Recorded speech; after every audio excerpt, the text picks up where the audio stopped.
Hello friends, my name is Koolio and welcome back to the channel. Today guys, we're taking sort of like a second impressions slash first impressions for Kingdom of Hero Tactics War. Now, I've actually checked out this game a long time ago when it was released over in Korea, I believe. However, they just opened up a brand new server in Japan, but you can play this game on English, and so it's sort of globally available to play because you also don't need a VPN. But you do need to download it through either KREW or through like the Japanese app store and stuff. But I will have a link down below to KREW for you guys to download it if you are interested. Now, thank you so much to KREW, who actually recommended that I recheck this game out.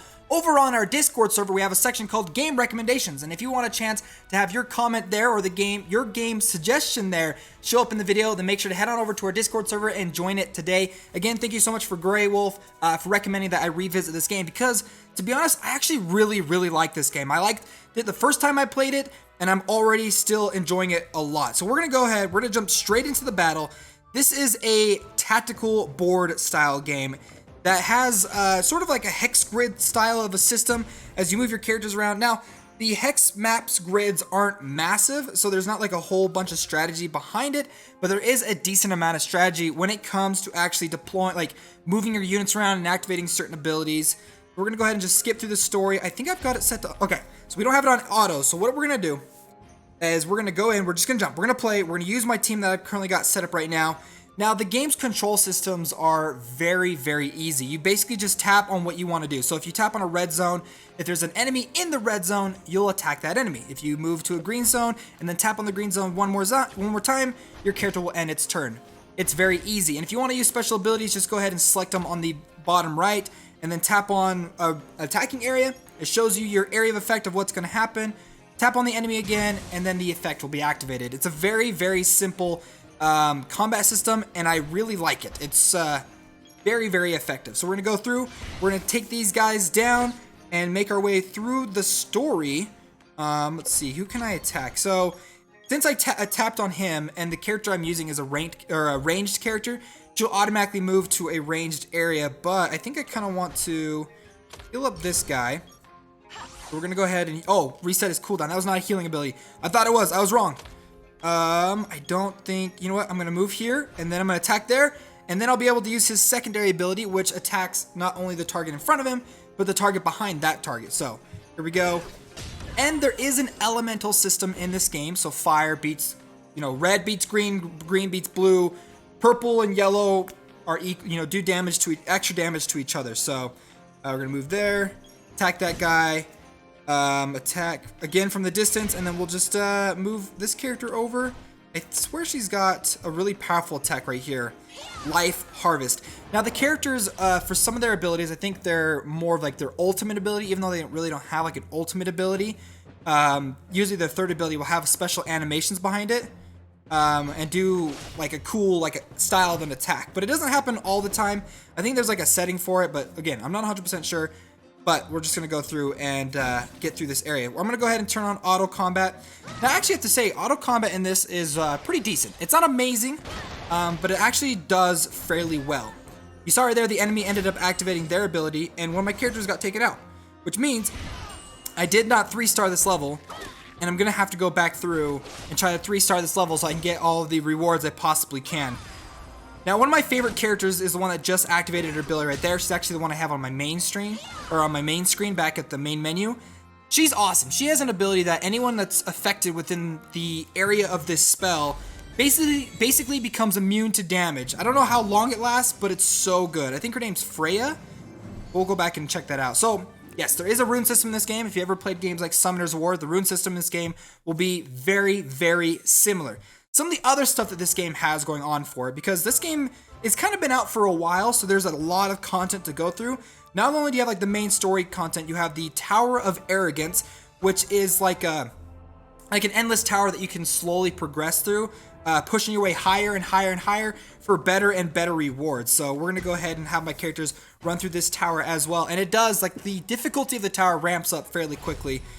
And each of the levels that you go across have different maps, different styles. This one has a whole bunch of areas that your characters can't move into, so you've got choke points for both yourself and the enemy, as well as it makes it so certain abilities aren't the most effective, other abilities are very effective.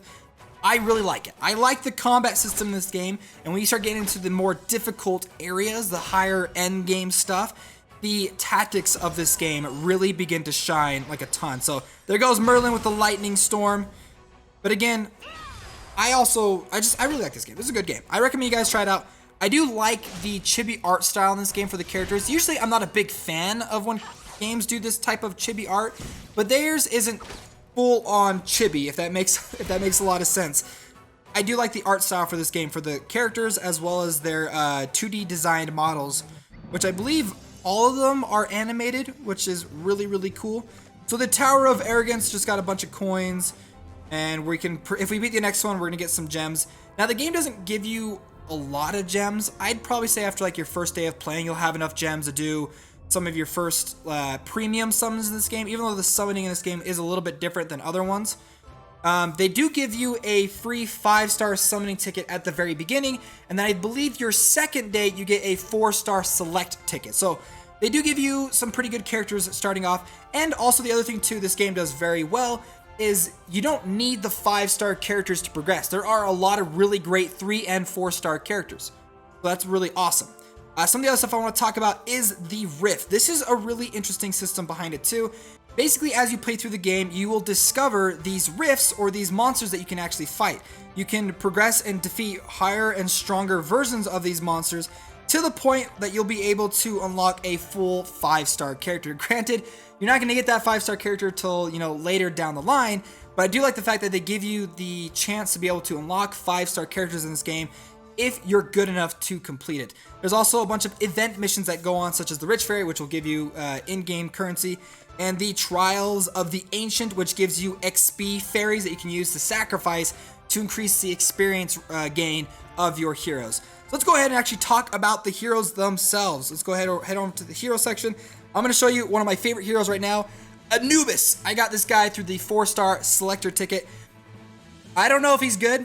I really like him. I think he looks really cool. His character looks really cool too. Look at that. Basic Anubis. And then also you have awakened forms of all of their characters as well, which does change their chibi or their battle animation style. It doesn't change their 2D art, but it does change their combat character. You can also check out a little bit of the character's background story and their art in the full screen, which again, I really, really like. You can go through and do XP transfers, which you will use characters that you summon through the summoning banner, as well as your EX or your XP fairies that you can sacrifice to level up all your characters, which is really important. So like the summoning is really important in this game because you're going to get a lot of fodder characters to enhance your other ones. These skills in this game, now this is something that's going to be definitely a long-term progression when it comes to playing through this game. In order to level up your skills, you have to get duplicate characters of that character. So I need to get multiple versions of Anubis, and I need to get a lot of Anubises in order to rank him up. Basically, when you go to upgrade the character's skills, you can either get duplicates of Anubis, or you get skill fairies, small skill fairies, and stuff like that, which you can then use to upgrade a random skill. So I've already done this once with, I believe, I want to say it was Merlin, so let's go check out Merlin real quick. I'm not 100% sure on that. Yes. So you can see right there, one of my abilities is now a 2 out of a 9. It's because I got duplicate Merlins, used my secondary Merlin to upgrade my character, but it was a random skill. I didn't get to choose which one it was, and it upgraded the lightning arrow.